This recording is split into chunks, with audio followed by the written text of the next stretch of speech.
Hello. I just want to silence my laptop. Hi to me. How are you? I hope you've had a great week. It's cold. I hope you're keeping warm, and you're all snuggled up with a book. How was your reading week? How was the week? We are in day 75 of the lockdown? I don't even know. But yeah, I stopped counting. And today I'm going to be reading from The Last Sentence by Tumelo Buthelezi. This is published by Blackbird Books. As you know, Blackbird Books has Tumi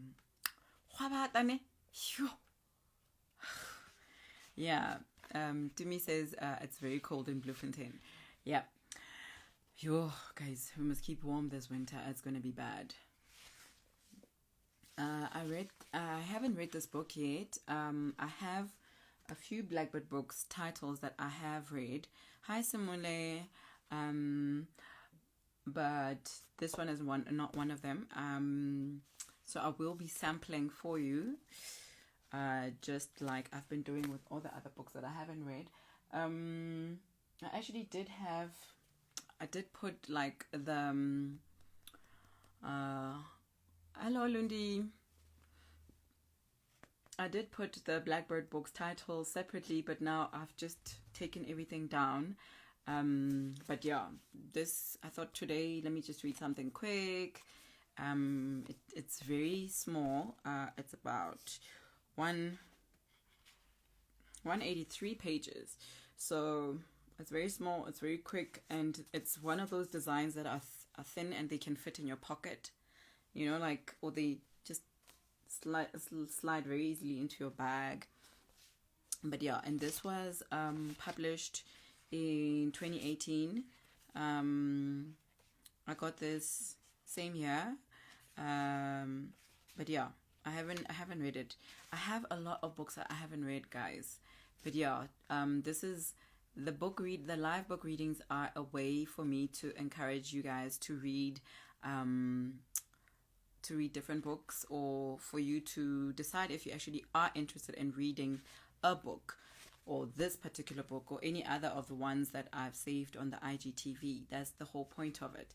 So it's not to say if I do end up doing a book review, I will say this is a book review, but this is a book reading. So yeah, that's what I'm gonna do for you today, and I hope you have had a great week of reading. If you're able to read. But yeah, this is a Blackbird Books title, and you can actually get it from at Blackbird Books _Africa on Instagram. The website is live. It's blackbirdbooks.africa, and you can actually buy online on their store on the website, and then you get books within days. I've been seeing great reviews of how quick the service is as well. So let us keep Tabiso and Blackbird Books in business during this lockdown, guys. Order your books from the website. Okay, so The Last Sentence. When Bandile finds himself in room 28 at the Kariba Inn with a sultry temptress, he wonders whether he has gone crazy. Has the formerly brilliant scriptwriter who churned out hit TV show after hit TV show lost his mind? Is he on drugs? Or is it all in something he ate at a dinner a few years back? Yeah, the rejection of his most recent work causes Ndala to lose his tenuous grip on reality and descend into the nightmare whirling inside him.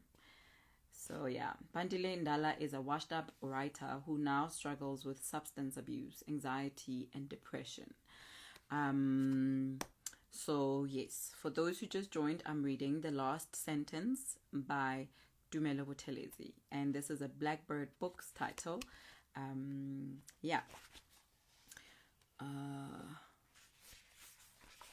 So I'm going to read the prologue first. Okay. I'll stop reading at just before past. Yeah. Hello. Hi, everybody. How are you? What's up? Okay. June 18, 2015. The day I died. Winter's cryogenic curse. You know, I actually went onto Google and I wanted to hear how this word cryogenic is pronounced. And I kept on repeating it, cryogenic, because it's in the first sentence of the book. And it must be grabbing for you. But yeah, now I've messed it up. But anyway, June 18, 2015, the day I died. Winter's cryogenic curse cost me my life, aided by several others with whom I shall deal with in time. That day, I dismissed the shivers that had been running down my spine as a symptom of the frosty conditions. My first of 2 fatal mistakes. My parents taught me better than to disregard the ancestors' warnings, however subtle that danger lay ahead. Look where that got me. Dead, murdered, on one of the coldest nights of that year. See, I always wished upon the brightest star that I'd be a special somebody before it was my turn to bite the dust. Award-winning, trending on timelines, celebrated. But I died as just another entry in the catalogue of missing people around the country. I was snatched from this earth before I could make my mark. The fateful day seemed to be an ordinary Thursday. Dark clouds clung to the sky, and a persistent, cold wind swept up leaves, garbage, and dust in tiny vortexes before letting them fall to the city streets. Oh, okay, you need a copy. It's online. blackbirdbooks.africa. I was in the rehearsal studio going through the script of a stage production in which I had been cast as lead. The star, my darlings. The next Terry Peto, a Leleti Khumalo in the making. Or at least I was, in the life I was meant to have. Upon my death, the role that I'd been spending weeks struggling to perfect was given to my understudy, who was not destined for the greatness that I was. There were no headlines of Molly Shabalala shines again in the arts and culture sections of Varsity Views, the student newspaper at the University of Egoli, where I was a top performing arts student. The role that was supposed to send me to new heights was that of Matilda Tilly, the cheating wife in Ken Temba's The Suit. I struggled to relate to her. We were so different. To start with, I'd never cheated on anyone. Horror of horrors, I died a virgin. Please, for goodness sake, I was no prude. I was not saving myself for marriage. It's just that I hadn't come across the one. The man, woman, or whatever, whose mind, body, and soul made mine want nothing but to get lost in theirs. Plus, I had other priorities. My career above everything. Practice makes perfect. 10,000 hours on stage and screen. That was the goal, the magic number I'd been counting up to since my first play in primary school. Looking into the studio mirror, I sounded the total so far aloud. 2,899, I groaned. Barely a third of the way there. I had no time to waste on seduction and desires of the flesh when my dreams were of so much more. No one or nothing was going to steal my destiny. Miss Weiner says, at Smule, I battle with psych thriller. The pleasure of watching Ubaba eat his words when my face was on billboards all over Johannesburg was to be the icing on the cake to celebrate my arrival as a star. He was going to regret the day he refused to pay his youngest daughter's varsity fees unless she was studying medicine or, like he did, law. That's if I can crack Matilda open, I thought. I threw the script into the air and took a deep breath. I knew that to convincingly play a character, I had to get under their skin. Matilda was as difficult to get into as a fortress. To me, she was a female lead that could only have been written by a man. Don't get me wrong. Even in the afterlife, I still have the utmost respect for Cantemba's legacy. But in what world does any woman allow a man, her husband, to humiliate her over and over again for her infidelity like Matilda does? Why doesn't she leave? Shame? Fear? Masochism?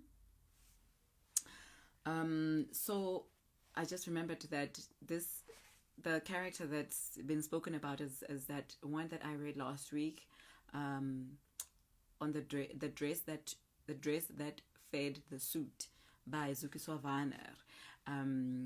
Remember, the suit was only based on the man's character, and so Zukiswa Warner decided to write a counter story, short story, based on the woman who actually cheated. So this is her, Tili, Matilda. Why doesn't she leave? Shame, fear, masochism? That could never be me, Shem. Ugh, but it has to be me. I have to be Tili, I said aloud, again facing the mirror. I took a moment to admire my slender frame, the result of watching what I ate and staying active. I sighed and brushed my long braids to one side. Tili, I said. I thought maybe if I said her name into the mirror 3 times, it would summon her like the monster in a movie I watched when I was a kid. I forgot the name. Just then, my phone chimed with the notification of a dying battery. It brought me back to reality. I had no idea what time it was. I looked at my wristwatch and gasped. 8:35. I was late. The last train home to Midrand was set to leave in 20 minutes. The station was 15 minutes away. I grabbed my things and bolted out of the studio. Shivers again ran down my spine. Still, I ignored the feeling that something was not right. I feel like... Hold on. Okay. Yeah. Okay. Police sirens nearby and the private security that patrolled the area made it easier to do this. I put the tingles of worry aside and started off in the direction of Rosebank Station. Picking up the pace, I tried to put my struggles with getting into Tili's head out of my mind. I was also trying not to think about my boyfriend. Well, ex. Earlier that day, he dumped me by text message. The coward didn't even have the decency to say it to my face. There was my father and sister. Both of them had been pestering me to reconsider my career choice. So far, I'd resisted their attempts to sow seeds of doubt. But for how much longer? Forget them, I told myself. I had to focus on this play.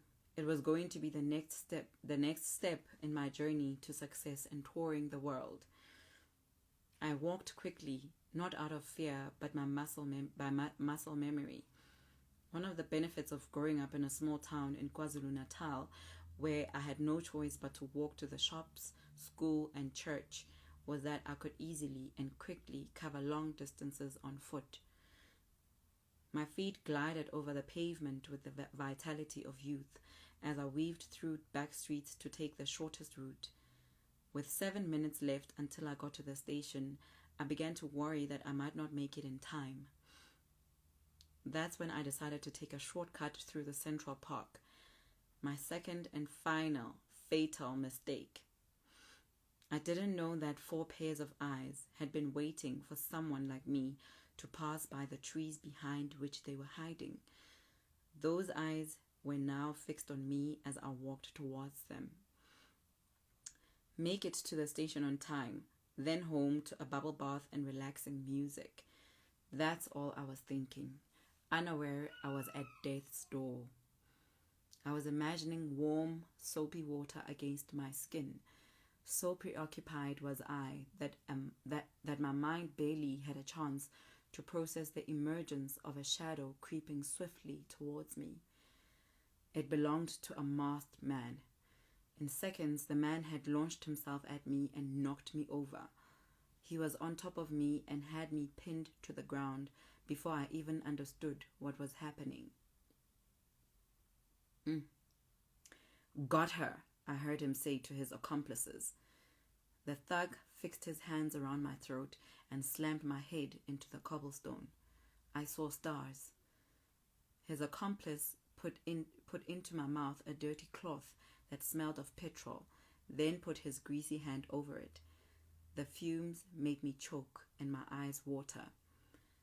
Dizzied, I tried to fight, kicking the thug on top of me with my knees. That's when I felt a pair of hands pin down my feet. A third man. That was it. They had me. It was quick and efficient, like they had done this many times before. Quickly, put her to sleep, I heard one of them say, a fourth man standing nearby. She seems young, strong and fresh, the one on top of me said. And pure, the hooligan next to him added. Quiet, you two, hissed the fourth man, the one I assumed was keeping watch as his mates captured me. The sirens I'd heard earlier had faded into the distance. The security guards that patrolled the area were nowhere to be seen.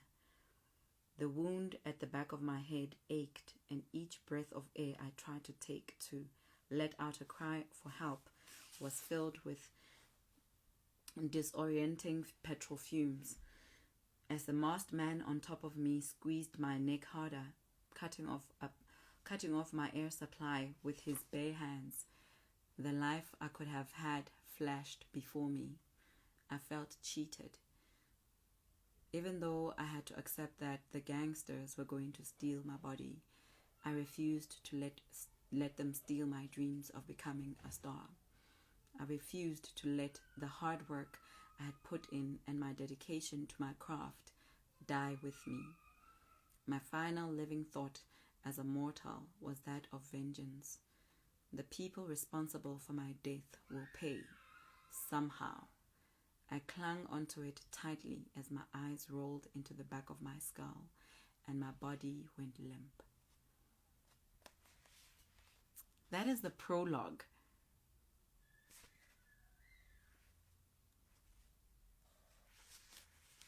Okay. Hi, Iniki. Hi, everybody. So, let me show you the cover. I hope you will enjoy it. I actually haven't, this is the one book that I haven't read any Goodreads reviews or anything on it. But I do follow the author, so I should check it out. Okay, let me just read a few, maybe this page and the next of chapter 1, which is called A Call. Bandile Ndala, a successful playwright and author in days long gone, found himself in an open field, naked as the moment he popped out of his mother's womb 43 years ago. A cold, driving rain slicked off his body. His teeth were chattering. He looked around, hoping to spot something familiar, a landmark, a signpost, anything to help him figure out where he was. How he got there, he'd try to figure out later. For now, he had to find a way to get home, a journey that starts with knowing your current location. The psychotic episodes had been getting worse, but he never imagined they'd become so bad that they'd cause him to wander off in nothing but his birthday suit. The call of an owl caused him to turn and look up into a tree covered in darkness. There was something about the empty, tiny quality of the owl's call that made Bandile nervous. Woohoo! Woohoo! It sounded like an accusation. In the tree, on one of its skeletal branches that reached out into an endless night, he saw a pair of round, glowing eyes looking down at him.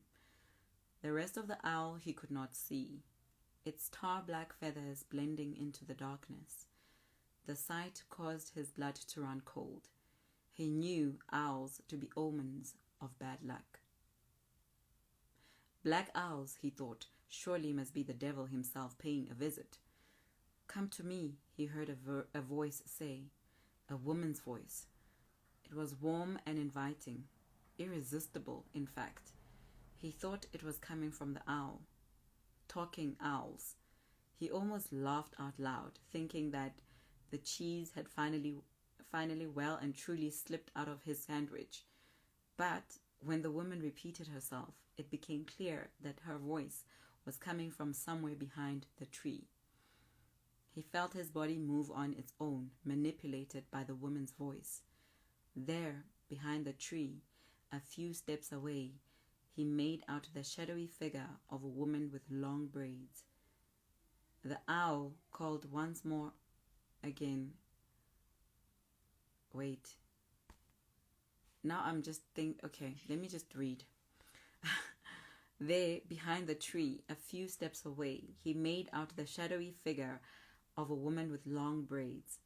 The owl called once more, and again he threw his gaze up into the tree. When he looked back at the woman, she was hurtling towards him. He tried to move but was paralyzed. He could only watch as she plunged a massive meat cleaver into his chest and pushed it deeper with relish, causing blood to splatter out of his mouth as he struggled to breathe. Bandile woke up with a start. He and his sheets were soaked in sweat.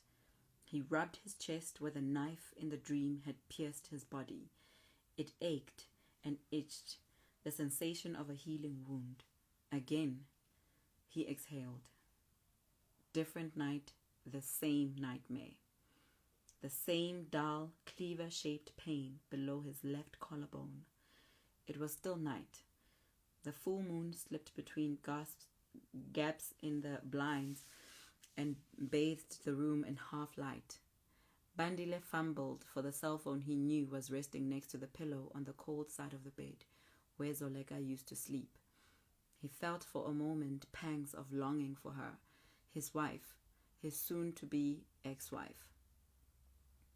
3 weeks ago, as he ranted and raved in a jail cell at the Hillbrow police station facing charges of domestic violence, she had packed her things and left, taking with her their 2 young twins, Luzuko and Funeka, his heaven and earth. The house he returned to after he was granted bail had been emptied of the people and memories that made it a home. The divorce papers on the table punctuated the silence as the new permanent state of the house. Phone in hand, Bandile took a deep breath. Zoleka's departure was for the best. Even he had to admit that. Lately, he had not been himself. Violent outbursts, long absences where he couldn't explain to anyone, not even himself, where he had been. The man's madness had poked holes in his memory of the night he attacked Zoleka. He couldn't remember what had made him want to hurt her. He closed his eyes, shook the thoughts away, and flicked the phone on. 10:34 p.m. Had he been asleep for only an hour? Impossible, he thought. A tiny square envelope at the top of the phone's screen caught his attention. A notification of a text message. He hadn't received a single call or SMS from anyone since news of what he did to Zoleka made front-page news. He was damaged goods, a persona non grata in the world of film, TV, and theater. All the people he thought were his friends had been staying clear of him. Scrolling to his inbox, he opened the message. It was from a number he didn't recognize. All it said was, Kariba Inn, room 28. That's it. There was no name to give him a clue about who sent it. There wasn't even a greeting.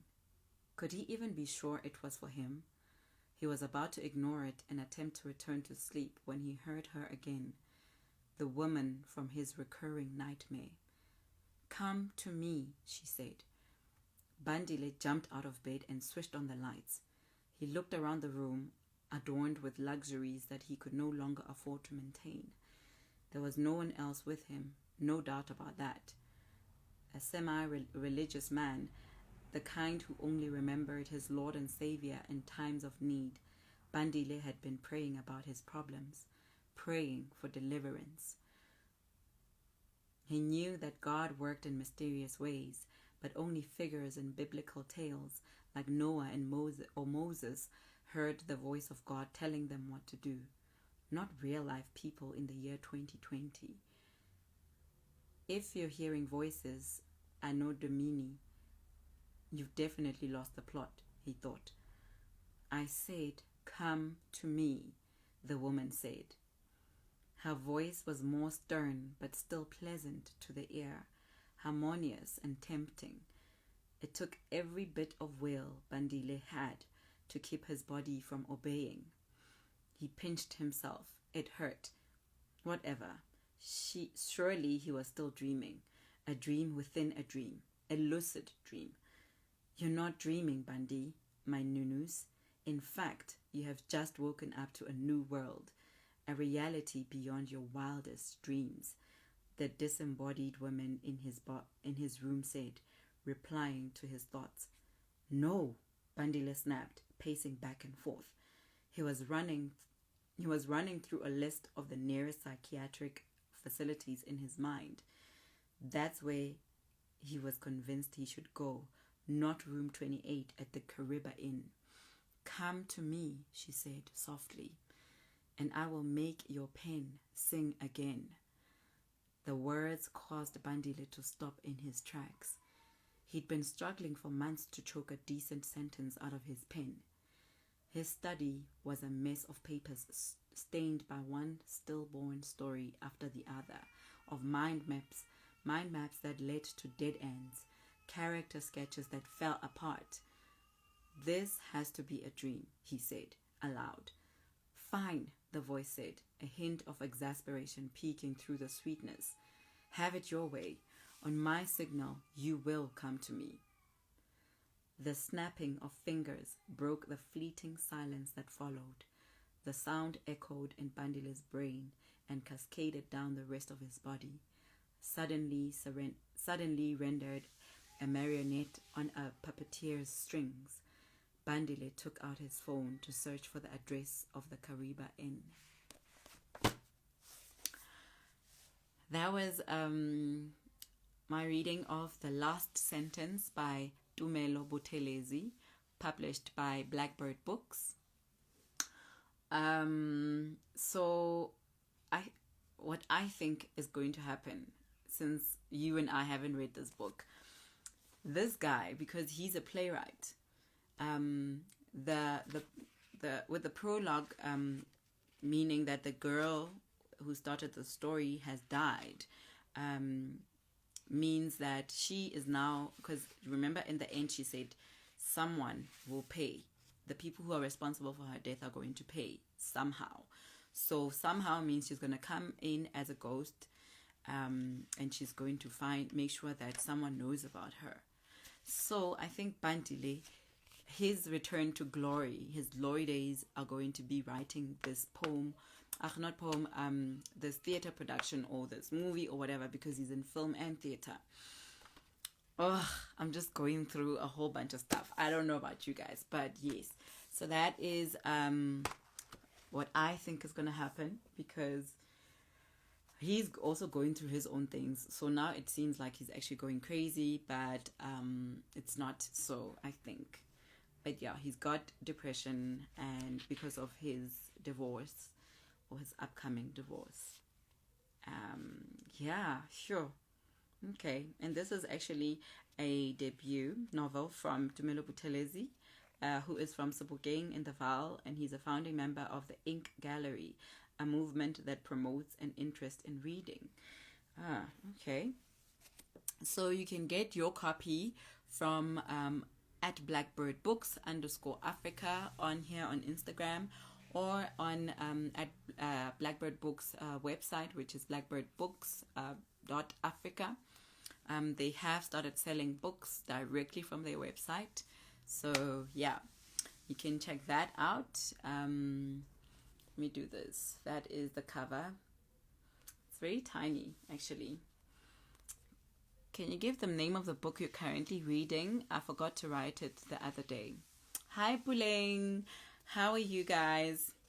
So I just finished reading The Last Sentence by Tumelo Buthelezi. I haven't read the book, so I was giving everybody a teaser of what is in this book, and I hope you guys enjoyed it. I will see you guys on Monday. Monday is what, the 15th of June? So yes, I'll be back on Monday with another read, and Tuesday is a public holiday, so I will also take a holiday, and I will see you guys on Wednesday when I read for from the Gerald Crack anthologies.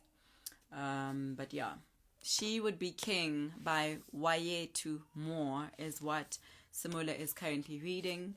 Miss Wahina. You can also follow each other on Goodreads. Yeah. So guys, I have actually created a YouTube channel, Bookamoso Book Club. I will be uploading all the readings that I've been doing on there, and then I will launch it. And yeah, so please go subscribe onto the Bookamoso YouTube channel, like, and because I've uploaded like 2 videos. Sure, it's such a process, but I am gonna load everything. But yeah, thank you guys for joining me. I hope you enjoy your weekend and you are kind to yourself and you read something. Please make sure that your kids also read. Tomorrow we are going to be watching a virtual book reading of Mpumi's Magic Beads by Lebohang Masango on Earthly Kids Instagram Live at 5 p.m. So that's what I'll be doing with the twins and Big Brother Mo tomorrow afternoon. So yes, guys, thank you. For those who did come in later, you can check this out on IGTV. It will be uploaded, and I will upload it later on as well as part of all the other videos that I'm uploading onto the YouTube channel. Remember, I am now on YouTube, Bookamoso Book Club. Thank you guys. Happy weekend.